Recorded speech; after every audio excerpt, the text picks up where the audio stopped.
Hello, I'm Bill Gates, Chairman of Microsoft. In this video, you're going to see the future. Who is Bill Gates? A software developer? A businessman? A philanthropist? A global health expert? This question, once merely academic, is becoming a very real question for those who are beginning to realize that Gates' unimaginable wealth has been used to gain control over every corner of the fields of public health, medical research, and vaccine development.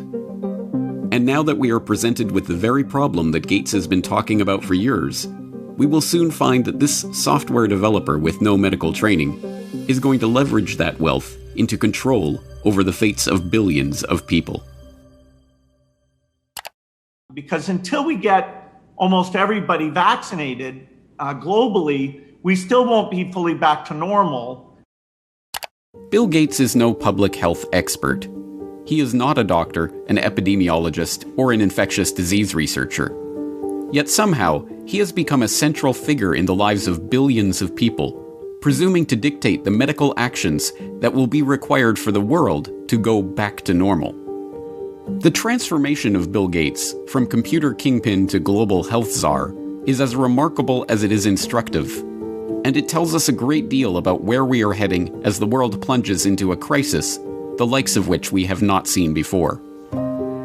This is the story of how Bill Gates monopolized global health.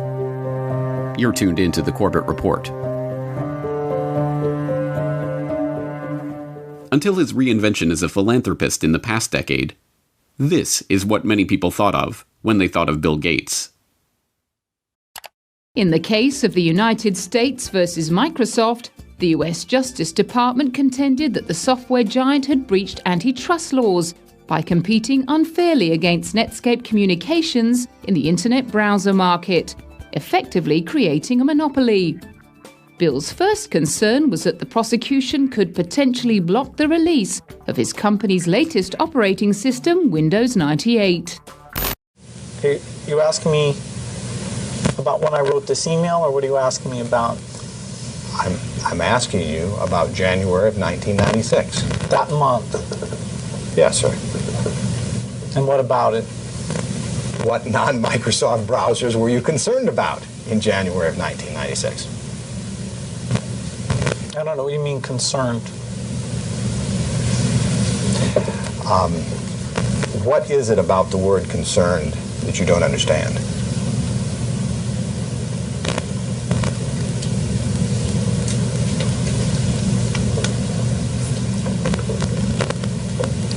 I'm not sure what you mean by it. We're going to be working together on Microsoft Office, on Internet Explorer, on Java, and I think that it's going to lead to a very healthy relationship. So it's a package announcement today. We're very, very happy about it. We're very, very excited about it. And I happen to have a special guest with me today via satellite downlink. And if we could get him up on the stage right now.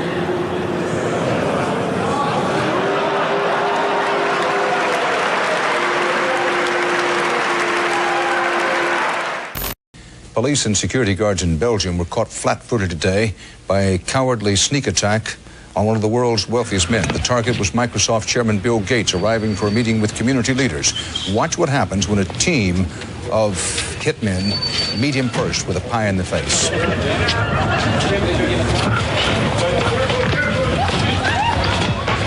Gates was momentarily and understandably shaken, but he was not injured.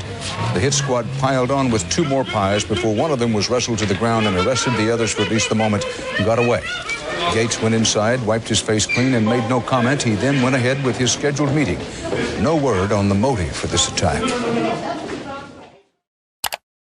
But once reviled for the massive wealth and the monopolistic power that his virus-laden software afforded him, Gates is now hailed as a visionary who is leveraging that wealth and power for the greater good of humanity.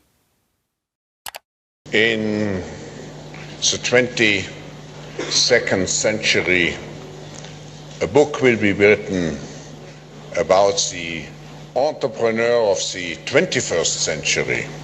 I'm sure that the person who will foremost come to the mind of those historians is certainly Bill Gates. I don't think it's hyperbole to say that Bill Gates is singularly, I would argue, the most consequential individual of our generation. I mean that.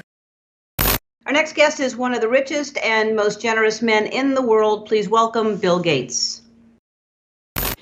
At a time when everyone is looking to understand the scope of the pandemic and how to minimize the threat, one of the best informed voices is that of businessman and philanthropist Bill Gates. The process by which this reinvention of Gates's public image took place is not mysterious. It's the same process by which every billionaire has revived their public image since John D. Rockefeller hired Ivy Ledbetter Lee to transform him from the head of the Standard Oil Hydra into the kind old man handing out dimes to strangers.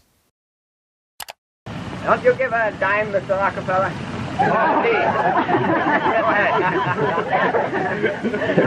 Give it a dime.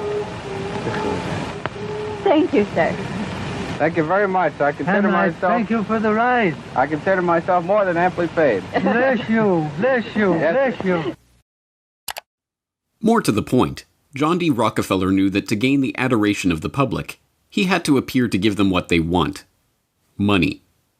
He devoted hundreds of millions of dollars of his vast oil monopoly fortune to establishing institutions that, he claimed, were for the public good. The General Education Board, the Rockefeller Institute of Medical Research, the Rockefeller Foundation. Similarly, Bill Gates has spent much of the past 2 decades transforming himself from software magnate into a benefactor of humanity through his own Bill and Melinda Gates Foundation. In fact, Gates has surpassed Rockefeller's legacy, with the Bill and Melinda Gates Foundation long having eclipsed the Rockefeller Foundation as the largest private foundation in the world, with $46.8 billion of assets on its books that it wields in its stated program areas of global health and development, global growth, and global policy advocacy.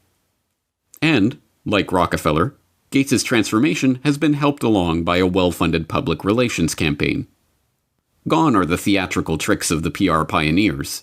The ubiquitous ice cream cones of Gates' mentor Warren Buffett are the last remaining holdout of the old Rockefeller handing out dimes gimmick.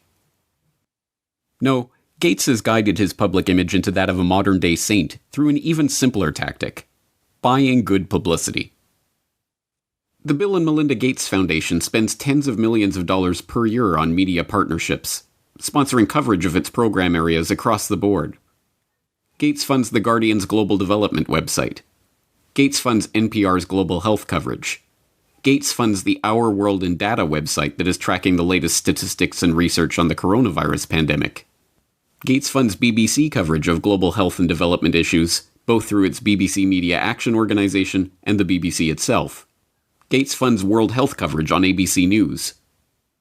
When the NewsHour with Jim Lehrer was given a $3.5 million Gates Foundation grant to set up a special unit to report on global health issues, NewsHour communications chief Rob Flynn was asked about the potential conflict of interest that such a unit would have in reporting on issues that the Gates Foundation is itself involved in. In some regards, I guess you might say that there are not a heck of a lot of things you could touch in global health these days that would not have some kind of Gates tentacle, Flynn responded. Indeed, it would be almost impossible to find any area of global health that has been left untouched by the tentacles of the Bill and Melinda Gates Foundation. It was Gates who sponsored the meeting that led to the creation of Gavi, the Vaccine Alliance, a global public-private partnership bringing together state sponsors and big pharmaceutical companies whose specific goals include the creation of healthy markets for vaccines and other immunization products. As a founding partner of the alliance, the Gates Foundation provided $750 million in seed funding and has gone on to make over $4.1 billion in commitments to the group. Gates provided the seed money that created the Global Fund to Fight AIDS, Tuberculosis, and Malaria, a public-private partnership that acts as a finance vehicle for governmental AIDS, TB, and malaria programs. When a public-private partnership of governments, world health bodies, and 13 leading pharmaceutical companies came together in 2012 to accelerate progress toward eliminating or controlling 10 neglected tropical diseases, there was the Gates Foundation with $363 million of support. When the Global Financing Facility for Women, Children, and Adolescents was launched in 2015 to leverage billions of dollars in public and private financing for global health and development programs, There was the Bill and Melinda Gates Foundation as a founding partner with a $275 million contribution. When the Coalition for Epidemic Preparedness Innovations was launched at the World Economic Forum in Davos in 2017 to develop vaccines against emerging infectious diseases, there was the Gates Foundation with an initial injection of $100 million. The examples go on and on. The Bill and Melinda Gates Foundation's fingerprints can be seen on every major global health initiative of the past 2 decades. And beyond the flashy multi-billion-dollar global partnerships, the foundation is behind hundreds of smaller country and region-specific grants, $10 million to combat a locust infestation in East Africa, or $300 million to support agricultural research in Africa and Asia, that add up to billions of dollars in commitments. It comes as no surprise, then, that far beyond the $250 million that the Gates Foundation has pledged to the fight against coronavirus, every aspect of the current coronavirus pandemic involves organizations, groups, and individuals with direct ties to Gates funding. From the start, the World Health Organization has directed the global response to the current pandemic. From its initial monitoring of the outbreak in Wuhan and its declaration in January that there was no evidence of human-to-human transmission, to its live media briefings and its technical guidance on country-level planning and other matters, the WHO has been the body setting the guidelines and recommendations shaping the global response to this outbreak. But even the World Health Organization itself is largely reliant on funds from the Bill and Melinda Gates Foundation. The WHO's most recent donor report shows that the Bill and Melinda Gates Foundation is the organization's second largest donor behind the United States government. The Gates Foundation single-handedly contributes more to the World Health Body than Australia, Canada, France, Germany, Russia, and the UK combined. What's more, current World Health Organization Director General Tedros Adhanom Ghebreyesus is in fact, like Bill Gates himself, not a medical doctor at all, but the controversial ex-Minister of Health of Ethiopia, who was accused of covering up 3 cholera outbreaks in the country during his tenure. Before joining the WHO, he served as chair of the Gates-founded Global Fund to fight AIDS, tuberculosis, and malaria, and sat on the board of the Gates-founded Gavi, the Vaccine Alliance, and the Gates-funded Stop TB Partnership. The current round of lockdowns and restrictive stay-home orders in Western countries were enacted on the back of alarming models predicting millions of deaths in the United States and hundreds of thousands in the UK. Imperial College in London released a COVID-19 report, and that's where most of our U.S. leaders are getting the information they're basing their decision-making on. The report runs us through a few different ways this could turn out depending on what our responses are. If we don't do anything to control this virus, over 80% of people in the U.S. would be infected over the course of the epidemic, with 2.2 million deaths from COVID-19. That 2.2 million deaths also doesn't account for the potential negative effects of health systems being overwhelmed. From this evening, I must give the British people a very simple instruction. You must stay at home. Enough is enough. Go home and stay home. A statewide order for people to stay at home. The work of 2 research groups was crucial in shaping the decisions of the UK and US governments to implement wide-ranging lockdowns, and, in turn, governments around the world. The first group, the Imperial College COVID-19 Research Team, issued a report on March 16th that predicted up to 500,000 deaths in the UK and 2.2 million deaths in the US unless strict government measures were put in place.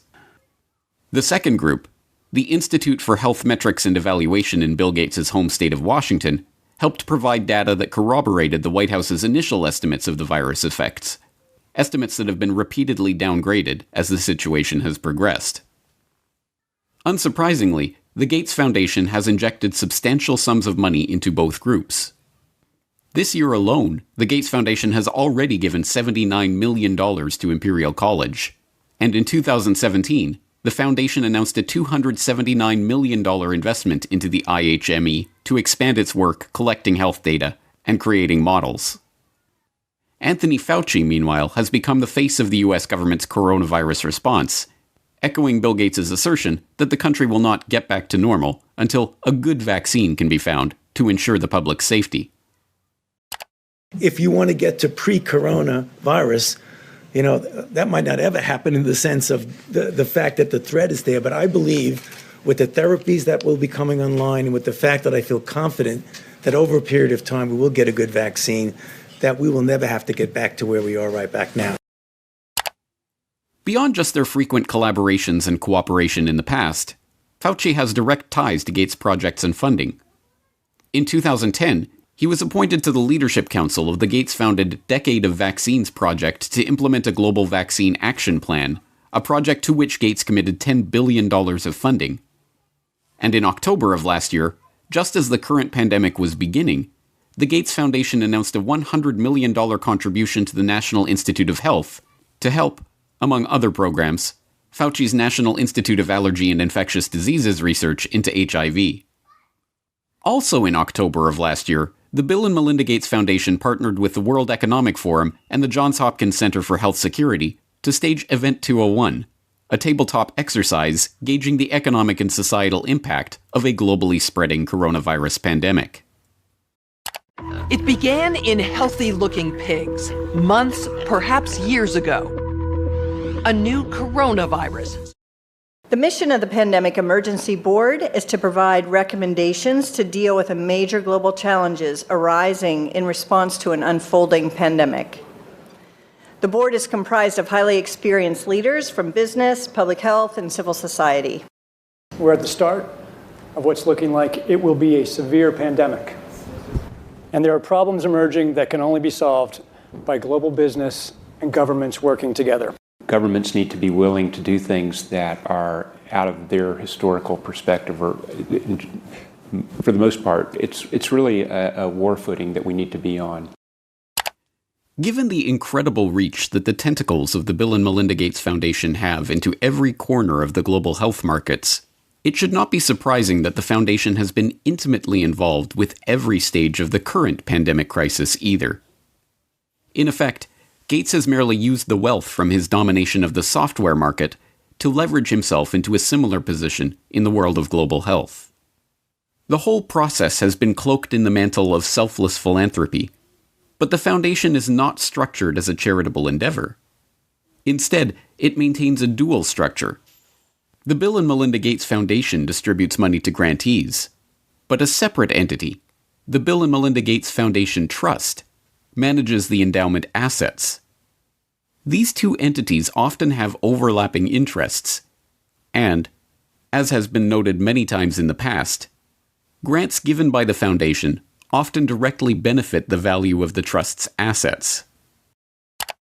One of my favorite parts about my job at the Gates Foundation is that I get to travel to the developing world, and I do that quite regularly. My first trip in India, I was in a person's home where they had dirt floors, no running water, no electricity, and that's really what I see all over the world. So in short, I'm startled by all the things that they don't have. But I am surprised by one thing that they do have: Coca-Cola. Coke is everywhere. In fact, when I travel in the developing world, Coke feels ubiquitous. And so when I come back from these trips and I'm thinking about development and I'm flying home and I'm thinking, well, we're trying to deliver condoms to people or vaccinations, Coke's success kind of stops and makes you wonder, how is it that they can get Coke to these far-flung places? And if they can do that, why can't governments and NGOs do the same thing? And the charity of Microsoft founder Bill Gates and his wife Melinda is under criticism following the disclosure it substantially increased its holdings in the agribusiness giant Monsanto to over $23 million. Critics say the investment in Monsanto contradicts the Bill and Melinda Gates Foundation's stated commitment to helping farmers and sustainable development in Africa. The study from the pressure group Global Justice Now paints a picture of the Gates Foundation partly as an expression of corporate America's desire to profit from Africa, and partly a damning critique of its effects. You could have a case where the initial research is done by a Gates-funded institution. The media reporting on how well that research is conducted is done. The media outlet is a Gates-funded outlet, and maybe a Gates-funded journalist from a media programme, and then the programme is implemented more widely by a Gates-funded NGO. I mean, there are some very insular circles here. Among the many criticisms, the idea that private finance can solve the problems of the developing world. Should poor farmers be trapped into debt by having to use chemicals or fertilizers underwritten by offshoots of the foundation? This is no mere theoretical conflict of interest. Gates is held up as a hero for donating $35.8 billion worth of his Microsoft stock to the foundation. But during the course of his decade of vaccines, Gates' net worth has actually doubled, from $54 billion to $103.1 billion. The Rockefeller story provides an instructive template for this vision of tycoon turned philanthropist. When Rockefeller faced a public backlash, he helped spearhead the creation of a system of private foundations that connected in with his business interests. Leveraging his unprecedented oil monopoly fortune into unprecedented control over wide swaths of public life, Rockefeller was able to kill two birds with one stone, molding society in his family's own interests, even as he became a beloved figure in the public imagination. Similarly, Bill Gates has leveraged his software empire into a global health, development, and education empire, steering the course of investment and research and ensuring healthy markets for vaccines and other immunization products. And, like Rockefeller, Gates has been transformed from the feared and reviled head of a formidable hydra into a kindly old man, generously giving his wealth back to the public. But not everyone has been taken in by this PR trick. Even The Lancet observed this worrying transformation from software monopolist to health monopolist back in 2009, when the extent of this Gates-led monopoly was becoming apparent to all. The first guiding principle of the Bill and Melinda Gates Foundation is that it is driven by the interests and passions of the Gates family. An annual letter from Bill Gates summarizes those passions, referring to newspaper articles, books, and chance events that have shaped the foundation's strategy. For such a large and influential investor in global health, is such a whimsical governance principle good enough? This brings us back to the question: who is Bill Gates? What are his driving interests? What motivates his decisions? These are not academic questions. Gates' decisions have controlled the flows of billions of dollars, formed international partnerships pursuing wide-ranging agendas, ensured the creation of healthy markets for big pharma vaccine manufacturers. And now, as we are seeing, his decisions are shaping the entire global response to the coronavirus pandemic. Next week, we will further explore Gates' vaccination initiatives, the business interests behind them, and the larger agenda that is beginning to take shape as we enter the new normal of the COVID-19 crisis.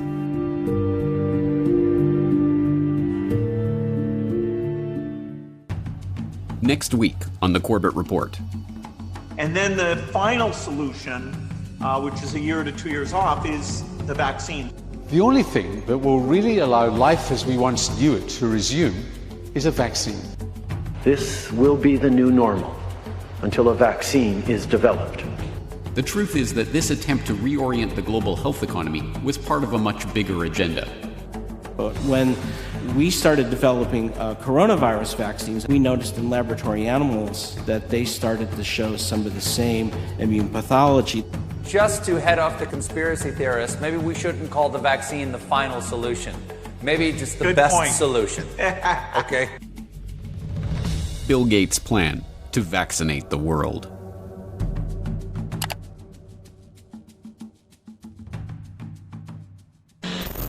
$10 billion. I mean, just speak about the magnitude of that. That is by far the biggest commitment of the foundation, isn't it, Bill? I mean, this is by far the largest. That's right. We've been spending a lot on vaccines. With this commitment, over 8 million additional lives will be saved.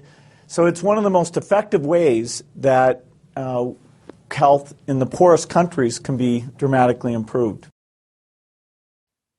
In January of 2010, Bill and Melinda Gates used the World Economic Forum at Davos to announce a staggering $10 billion commitment to research and develop vaccines for the world's poorest countries, kicking off what he called a decade of vaccines. Today we're announcing a commitment over this next decade, which we think of as a decade of vaccines having incredible impact, we're announcing that we'll spend over $10 billion on vaccines. Hailed by the Gates-funded media. For the record, the Bill and Melinda Gates Foundation is a NewsHour underwriter. And applauded by the pharmaceutical companies who stood to reap the benefits of that largesse. The record-setting commitment made waves in the international community, helping to underwrite a global vaccine action plan coordinated by the Gates-funded World Health Organization. But contrary to the Gates' own PR spin that this $10 billion pledge was an unalloyed good and would save 8 million lives, the truth is that this attempt to reorient the global health economy was part of a much bigger agenda. An agenda that would ultimately lead to greater profits for big pharma companies, greater control for the Gates Foundation over the field of global health, and greater power for Bill Gates to shape the course of the future for billions of people around the planet. This is Bill Gates' plan to vaccinate the world. You're tuned into the Corbett Report. Given Gates' pledge to make this a decade of vaccines, it should come as no surprise that, since the dawn of this coronavirus crisis, he has been adamant that the world will not go back to normal until a vaccine has been developed. But we're going to have this intermediate period of opening up, and it won't be normal until we get an amazing vaccine to the entire world. The vaccine is critical because until you have that, things aren't really going to be normal. They can open up to some degree, but the risk of a rebound will be there until we have very broad vaccination. They won't be back to normal until we either have that phenomenal vaccine or a therapeutic that's like over 95% effective. And so we have to assume that's going to be almost 18 months from now.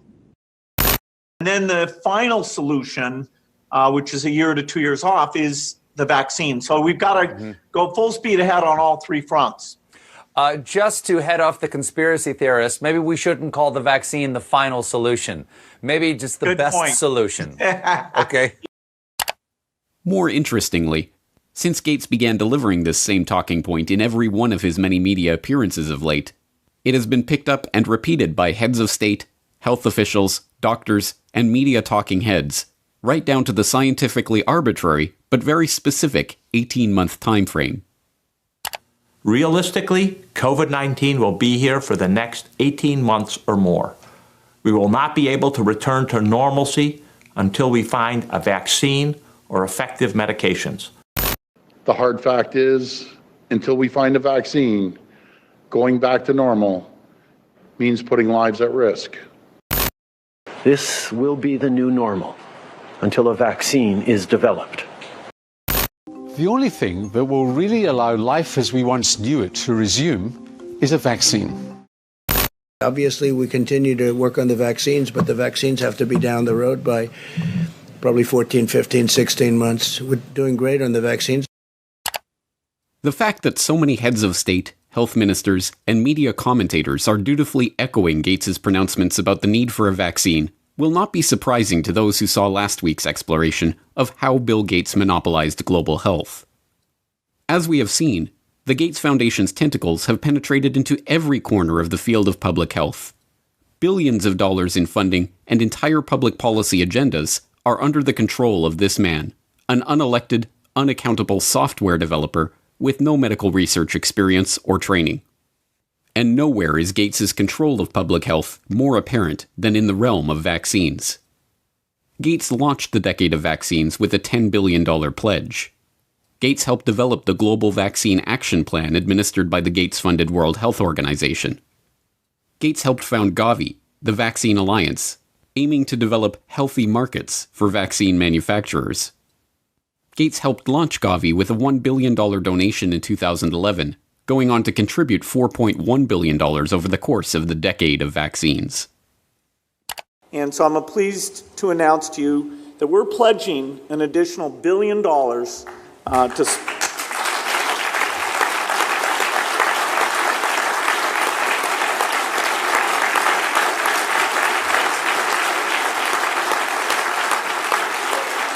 Thank you.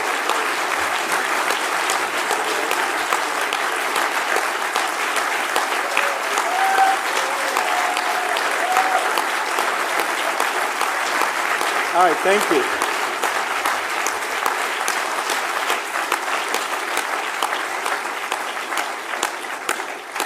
It's not every day we give away $1 billion. One of the Gates Foundation's core funding areas is vaccine development and surveillance, which has resulted in the channeling of billions of dollars into vaccine development, a seat at the table to develop vaccination campaigns in countries around the globe, and the opportunity to shape public thinking about Bill Gates' pet project of the past 5 years, preparing rapid development and deployment of vaccines in the event of a globally spreading pandemic. If anything kills over 10 million people in the next few decades, it's most likely to be a highly infectious virus. Whether it occurs by the quirk of nature or at the hand of a terrorist, epidemiologists show through their models that a respiratory spread pathogen would kill more than 30 million people in less than a year. And there is a reasonable probability of that taking place in the years ahead. Many high-profile personalities have been gathering at this year's World Economic Forum in Davos, which aims to discuss and deal with the globe's most pressing issues. Amongst them is the Microsoft founder Bill Gates. His foundation is investing millions in the Coalition for Epidemic Preparedness Innovations to help combat infectious diseases.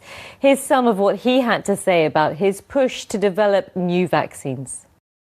Unfortunately, it takes many years to do a completely new vaccine. The design, the safety reviews, costs, the manufacturing, all those things mean that an epidemic can be very widespread before that tool would come along. And so after Ebola, the global health community talked a lot about this, including a new type of vaccine platform called DNA-RNA that should speed things along. And so this Coalition for Epidemic Preparedness Initiative, CEPI, is 3 countries, Japan, Norway, Germany, and 2 foundations. Wellcome Trust, who we work with on a lot of things, and our foundation, Gates Foundation, coming together to fund actually trying to use that platform and make some vaccines, and so that would help us in the future. We know vaccines can protect us. We just need to be better prepared. So let's come together. Let's research and invest. Let's save lives. Let's outsmart epidemics.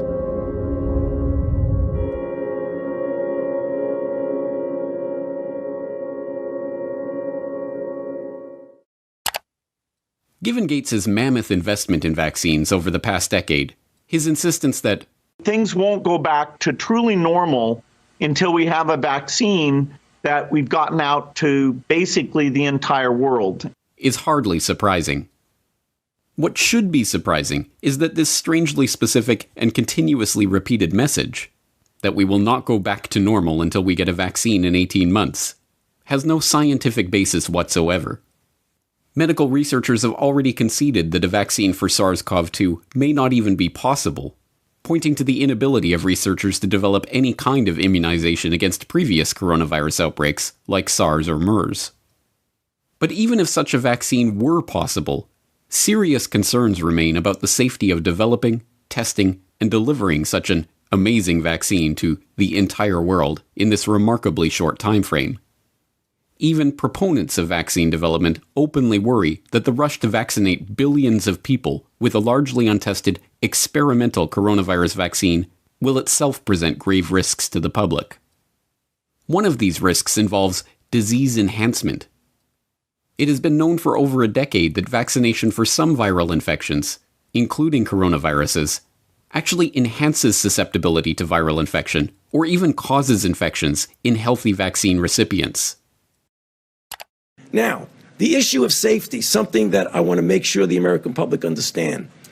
It's not only safety when you inject somebody and they get maybe an idiosyncratic reaction, they get a little allergic reaction, they get pain.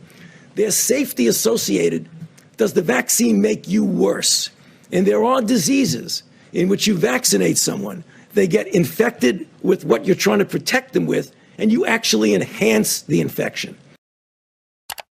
This is no mere theoretical risk. As researchers who were trying to develop a vaccine for the original SARS outbreak discovered, the vaccine actually made the lab animals subjected to it more susceptible to the disease. One of the things that we're not hearing a lot about is the unique potential safety problem of coronavirus vaccines. This was first found in the early 1960s with the respiratory syncytial virus vaccines, and it was done here in Washington with the NIH and Children's National Medical Center, that some of those kids who got the vaccine actually did worse, and I believe there were 2 deaths in the consequence of that study. Because what happens with certain types of respiratory virus vaccines, you get immunized, and then when you get actually exposed to the virus, you get this kind of paradoxical immune enhancement phenomenon. And we don't entirely understand the basis of it, but we recognize that it's a real problem for certain respiratory virus vaccines. That killed the RSV program for decades. Now the Gates Foundation is taking it up again. But when we started developing coronavirus vaccines, and our colleagues, we noticed in laboratory animals that they started to show some of the same immune pathology that resembled what had happened 50 years earlier. This specific issue regarding coronavirus vaccines is exacerbated by the arbitrary and unscientific 18-month time frame that Gates is insisting on for the vaccine's development. In order to meet that deadline, vaccine developers are being urged to use new and largely unproven methods for creating their experimental immunizations, including DNA and mRNA vaccines. For a self-described wartime president, victory over COVID-19 equals a vaccine. I hope we're going to have a vaccine, and we're going to fast-track it like you've never seen before. Adding Trump-style branding, the administration launched Operation Warp Speed, a multi-billion-dollar research and manufacturing effort to shorten the typical year-plus vaccine development timeline. We're going to start ramping up production with the companies involved. And you do that at risk. In other words, you don't wait until you get an answer before you start manufacturing. You, at risk, proactively start making it, assuming it's going to work. You're thinking 18 months, even with all the work that you've already done to this point and the planning that you are taking with lots of different potential vaccinations and building up for that now? Yeah, so there's an approach called RNA vaccine that people like Moderna, CureVac, and others are using, that in 2015 we'd identified that as very promising for pandemics and for other applications as well. And so if everything goes perfectly with the RNA approach, we could actually beat the 18 months. We don't want to create unrealistic expectations. So the concept of an RNA vaccine is, let's inject the RNA molecule that encodes for the spike protein. It's making your cell do the work of creating this viral protein that is going to be recognized by your immune system and trigger the development of these antibodies. Our bodies won't make a full-fledged infectious virus, they'll just make a little piece and then learn to recognize it and then get ready to destroy the virus if it then later comes and invades us. It's a relatively new, unproven technology, and there's still no example of an RNA vaccine that's been deployed worldwide in the way that we need for the coronavirus. There's the possibility for unforeseen adverse effects. So this is all new territory. Whether it would elicit protective immune response against this virus is just unknown right now. Rushing at warp speed to develop a new vaccine using experimental technology, and then mass-producing and delivering billions of doses to be injected into basically the entire world before adequate testing is even done, amounts to one of the most dangerous experiments in the history of the world, one that could alter the lives of untold numbers of people. That an experimental vaccine, developed in a brand new way and rushed through with a special shortened testing regime, should be given to adults, children, pregnant women, newborn babies, and the elderly alike, would be, in any other situation, unthinkable. To suggest that such a vaccine should be given to the entire planet would have been called lunacy mere months ago. But now the public is being asked to accept this premise without question. Even Gates himself acknowledges the inherent risks of such a project. But But his concern is not for the lives that will be irrevocably altered in the event that the vaccines cause damage to the population. Instead, he is more concerned that the pharmaceutical companies and the researchers are given legal immunity for any such damage. If we have, 1 in 10,000 side effects, that's, way more, 700,000, people who will suffer from that. So really understanding the safety at gigantic scale across all age ranges, pregnant, male, female, undernourished, existing comorbidities, it's very, very hard. And that actual decision of, okay, let's go and give this vaccine to the entire world, governments will have to be involved because there will be some risk and indemnification needed before that can be decided on. As we have already seen, in the arena of global health, what Bill Gates wants is what the world gets. So it should be no surprise that immunity for the big pharma vaccine manufacturers and the vaccination program planners is already being worked on. In the US, the Department of Health and Human Services issued a declaration that retroactively provides liability immunity for activities related to medical countermeasures against COVID-19, including manufacturers, distributors, and program planners of any vaccine used to treat, diagnose, cure, prevent, or mitigate COVID-19. The declaration was issued on March 17th, but retroactively covers any activity back to February 4th, 2020, the day before the Bill and Melinda Gates Foundation announced an emergency $100 million to fund treatment efforts and to develop new vaccines for COVID-19. The plan to inject everyone on the planet with an experimental vaccine is no aberration in Bill Gates' envisioned decade of vaccines. It is its culmination. The decade of vaccines kicked off with a Gates-funded $3.6 million observational study of HPV vaccines in India that, according to a government investigation, violated the human rights of the study participants with gross violations of consent and failed to properly report adverse events experienced by the vaccine recipients.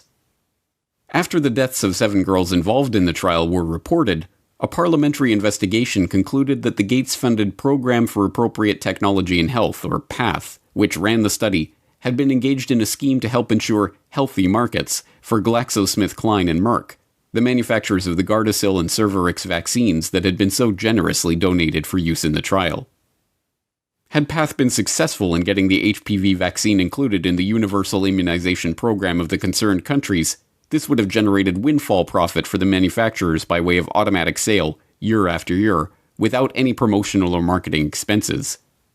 It is well known that once introduced into the immunization program, it becomes politically impossible to stop any vaccination. Chandra M. Gulhati, editor of the influential Monthly Index of Medical Specialties, remarked that it is shocking to see how an American organization used surreptitious methods to establish itself in India. And Samarin Nundi, editor emeritus of the National Medical Journal of India, lamented that this is an obvious case where Indians were being used as guinea pigs. Throughout the decade, India's concerns about the Bill and Melinda Gates Foundation and its corporate partners' influence on the country's national immunization programs grew. In 2016, the steering group of the country's National Health Mission blasted the government for allowing the country's National Technical Advisory Group on Immunization, the primary body advising the government on all vaccination-related matters, to be effectively purchased by the Gates Foundation. As one steering group member noted, the NTAGI Secretariat has been moved out of the government's health ministry to the Office of Public Health Foundation of India, and the 32 staff members in that secretariat draw their salaries from the Bill and Melinda Gates Foundation. There is a clear conflict of interest. On one hand, the BMGF funds the secretariat that is the highest decision-making body in vaccines, and, on the other, it partners with the pharma industry in Gavi. This is unacceptable. In 2017, the government responded by cutting all financial ties between the advisory group and the Gates Foundation. Similar stories play out across the Gates Foundation's decade of vaccines. There's the Gates-founded and funded meningitis vaccine project, which led to the creation and testing of MenAfrivac, a 50-cent per dose immunization against meningococcal meningitis. The test led to reports of between 40 and 500 children suffering seizures and convulsions and eventually becoming paralyzed. There's the 2017 confirmation that the Gates-supported oral polio vaccine was actually responsible for the majority of new polio cases, and the 2018 follow-up showing that 80% of polio cases are now vaccine-derived. There's the 2018 paper in the International Journal of Environmental Research and Public Health concluding that over 490,000 people in India developed paralysis as a result of the oral polio vaccine between 2000 and 2017. There's even the WHO's own malaria chief, Dr. Arata Kochi, who complained in an internal memo that Gates's influence meant that the world's leading malaria scientists are now locked up in a cartel with their own research funding being linked to those of others within the group, and that the foundation was stifling debate on the best ways to treat and combat malaria, prioritizing only those methods that relied on new technology or developing new drugs. Kochi's complaint, written in 2008, highlights the most common criticism of the global health web that Gates has spun in the past 2 decades. That the public health industry has become a racket run by and for Big Pharma and its partners for the benefit of big business. At the time that Kochi was writing his memo, the executive director of the Gates Foundation's Global Health Program was Tachi Yamada. Yamada left his position as chairman of research and development at GlaxoSmithKline to take up the position at the Gates Foundation in 2006, and left the foundation 5 years later to become chief medical and scientific officer at Takeda Pharmaceuticals. Yamada's replacement as head of Gates's Global Health Program, Trevor Mundell, was himself a clinical researcher at Pfizer and Park Davis, and spent time as head of development with Novartis before joining the foundation. This use of foundation funds to set public policy to drive up corporate profits is not a secret conspiracy. It is a perfectly open one. When the Center for Global Development formed a working group to develop a practical approach to the vaccine challenge, they concluded that the best way to incentivize pharmaceutical companies to produce more vaccines for the Third World was for governments to promise to buy vaccines before they were even developed. They titled their report, Making Markets for Vaccines. The project, Making Markets for Vaccines, was really designed to address a problem that's existed for a long time, which is insufficient research and development budgets as well as investment capacity in vaccine development and production for the Third World. How do you create better incentives to get the pharma community, the vaccine community, to produce products that are specifically dedicated for the developing world? Michael Kremer, a professor at Harvard, had been thinking about this problem for many years. He realized that if the rich countries of the world were to make a promise that they would buy a malaria vaccine if somebody produced it, that would give an incentive to the pharmaceutical industry to go and do the research and development needed to make one. But this idea was unfamiliar. No government had made a commitment to buy a product that didn't already exist. When the first such advanced market commitment was made in 2007, a $1.5 billion promise to buy yet-to-be-produced vaccines from big pharma manufacturers, there was the Gates Foundation as the only non-nation sponsor. The Gates-founded Gavi Vaccine Alliance is an open partnership between the Gates Foundation, the World Health Organization, the World Bank, and vaccine manufacturers. Their stated goal includes introducing new vaccines into the routine schedules of national immunization programs, and to engage in market-shaping efforts to ensure healthy markets for vaccines and other immunization products. If introducing new vaccines and ensuring healthy markets for them was the aim of Gates's decade of vaccines, there can be no doubt that COVID-19 has seen that goal realized in spectacular fashion. Let's start the pledging. The EU kicked off its fundraising drive with €1 billion. In the hours that followed, pledges were beamed in from across the globe. The Kingdom of Saudi Arabia has pledged $500 million. Even pop icon Madonna made a last-minute donation of €1 million. By combining the world's expertise and brain power and resources, we can attack this disease in the way it's attacking us, globally. Our foundation is proud to partner with you, and I'm pleased to announce today that we will pledge $100 million towards this effort. Germany was one of the leading donors, pledging over €500 million. The money is earmarked for international health organizations and research networks in a bid to speed up the development of a vaccine. And there, at the center of this web, is the Gates Foundation, connected to every major organization, research institution, international alliance, and vaccine manufacturer involved in the current crisis. Certainly, the Gates, like the Rockefellers, have profited from their years as the most generous people on the planet. As curious as it might seem to those who don't understand the true nature of this monopoly cartel, despite all of these grants and pledges, commitments of tens of billions of dollars, Bill Gates' personal net worth has actually doubled during this decade of vaccines, from $50 billion to over $100 billion. But once again, we come back to the question, who is Bill Gates? Is he motivated simply by money?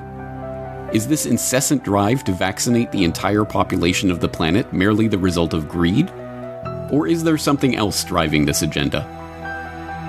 As we shall see next time, money is not the end goal of Gates's philanthropic activities. Money is just the tool that he is using to purchase what he really wants. Control. Control not just of the health industry, but control of the human population itself.